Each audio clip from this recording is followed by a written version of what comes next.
જ કહું, તમને જે ગમે એ પસંદ કરજો. તમને રોજ એ ધંધો, અને હું રવિવારને દિવસે પણ મારી ફેક્ટરી ઉપર આંટો મારવા જાઉં. હું જ્યાં લગી ફેક્ટરી ઉપર આંટો મારવા ન જાઉં ત્યાં લગી મને સંતોષ ન થાય. અને ત્યાં જાઉં ને એટલે મને ખબર નહીં, એનર્જી મળવા મળે, મને ઉત્સાહ આવવા મળે. મેં વિચારો કર્યા હોય જુદા નહીં તો વળતે દિવસે તરત પાછા ચેન્જ થઈ જાય. નહીં, આપણે તો હજી ઘણું કરવાનું છે, હજુ ઘણું કરવાનું છે. એટલો ધંધાને તમે પ્રેમ કરો, કોઈ પણ ધંધાને, કોઈ પણ નોકરી કરો કે કોઈ પણ સર્વિસ કરો. હું તમે આમ સીએ એટલે આમ જનરલ તો બધા એવું જ વિચારે કે ચાર્ટર્ડ એકાઉન્ટ ને બસ બિઝનેસમેનની એકાઉન્ટ સંભાળવું. યાર, આપણું પોતાનું ન સંભાળીએ? હેલો, એવો તમે વિચાર શું કામ ન કરો? અને આજે જમાનો આવી ગયો છે. આજે તમે જેને બાય અનુભવ માટે તમારે કદાચ સર્વિસ કરવી પડે, નોકરી કરવાની. હું એમ કહું છું કે નોકરી એવી કરવાની, ન કરવાની નહીં.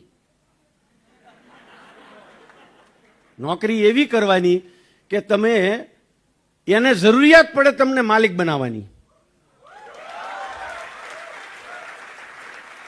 ખરેખર હું જે અત્યારે હરિકૃષ્ણમાં કામ કરું છું, આજથી 38 વર્ષ પહેલા એ ફેક્ટરી હું સંભાળતો હતો.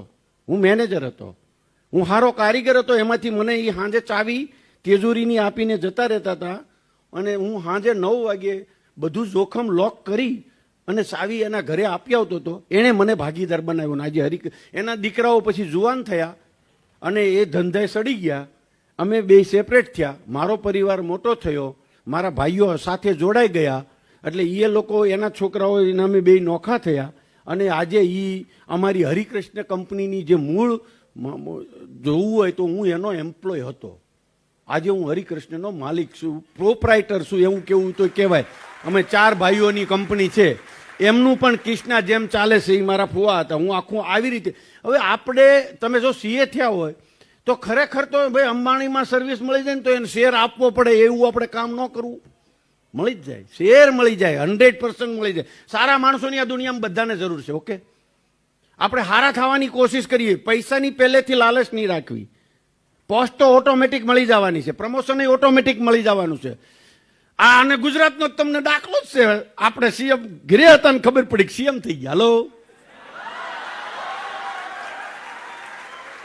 કરેલું કોઈનું જતું નથી, તમે સમજો. અને કર્યા વગર કઈ મળવાનું નથી.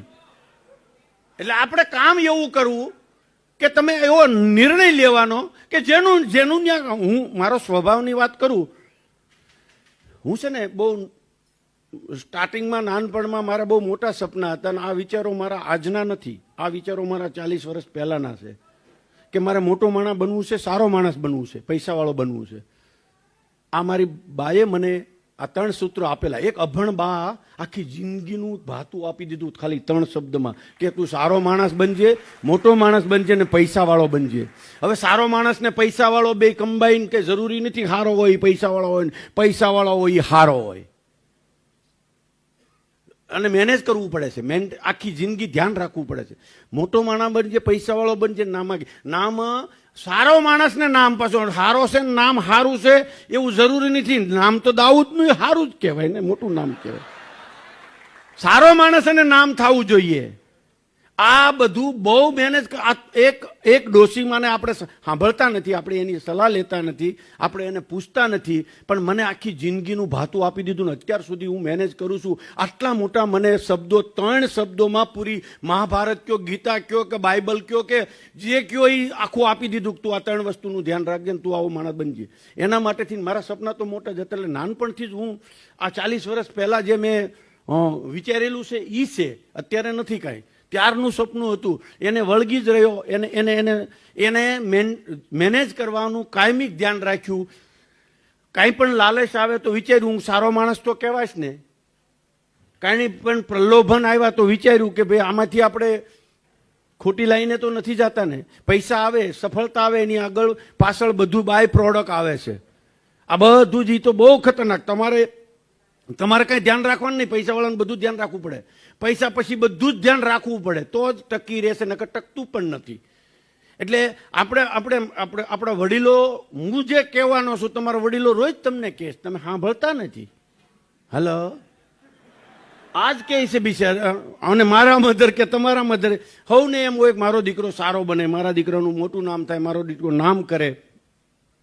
એટલે આને તમારે અત્યારથી જ નક્કી કરવું પડે કે મારું કામ કરવાની પદ્ધતિ આ છે, મારા સપના આ છે, હું આમાં લાલચમાં ક્યારેય પડીશ નહીં. કુદરત છે ને જ્યારે આપે છે ને ત્યારે સેમ્પલ રૂપી તમને લાલચ હોતીને આપે છે. તમે કેટલા મજબૂત છો એ ચેક પણ કરે છે. તમે કેટલા ટકી શકો એમ છો, ઈગો નથી આવી જાય એમને, હવા ભરાઈ જાય એમ નથી ને, તરત નકર પીન મારીને ફોડી નાખે છે. નકર ખરેખર આવેલું જાય કેવી રીતે? આવેલું જો જાય આવે એનો મતલબ કે તમે નસીબદાર છો, તમે લાયક છો તો જ આવ્યું હોય. હોયું જાય છે એ લખણે જાય છે.